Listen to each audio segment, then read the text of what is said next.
Airlines are expecting 171 million passengers to fly from now through April 30th. That's nearly 3 million passengers per day, a lot of people. So joining me now for more on the spring break travel season is Katy Nastro, spokesperson and travel expert for Going. So Katy, for families that have not yet booked their spring break trips, what do they have to know or consider or reconsider right now? Yeah, Perry, as Cameron mentioned just earlier, it's such an important reminder that we still have this partial government shutdown going on, which means that you could see longer processing through TSA security lines. Now, that might be a mild inconvenience, as he had mentioned, for your spring break travel as it starts to pick up.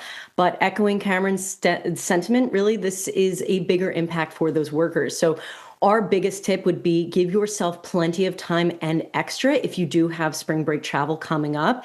And it has the likelihood of impacting not just your processing going through the airport to your flight, but then also re-entry back. I just got back from an international trip and was able to use mobile passport at that specific airport that I was processing through, but it really depends on where you're flying into and getting processed. And it is best practice just to understand and ask your agents what's available and to really just understand, take a deep breath that this shutdown could impact your travel. And it's really just, a mild inconvenience for you at the present, but a bigger impact for those workers, and to always be kind.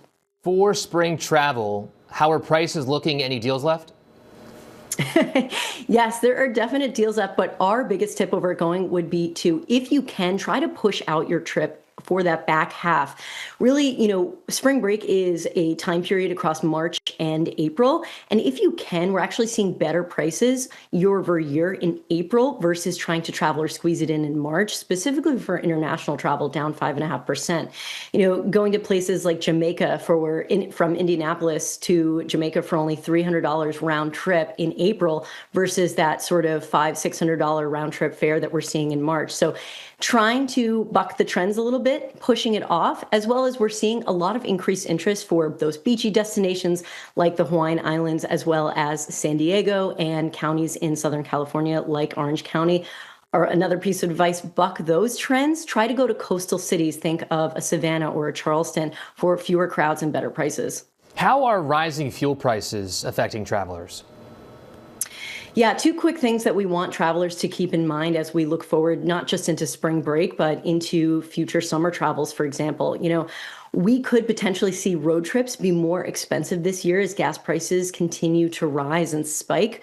So that may mean that you need to take, or you consider taking, shorter drives or holding off on those bigger sort of Route 66 type trips until prices settle down, as well as, global tensions still uncertain looking ahead into summer. It's important to understand that while demand has a bigger impact on airfare prices, the price of oil can impact, and we could see that sort of those fares start to trickle up because of the sort of uncertainty around all these different impacts into travel. But our biggest piece of advice, if you are going to travel this summer, try to lock in your fares now while we still are within what we call over at Going the Goldilocks window of really the best opportunity to find a great price amid all of this uncertainty. Katy Nastro, thank you.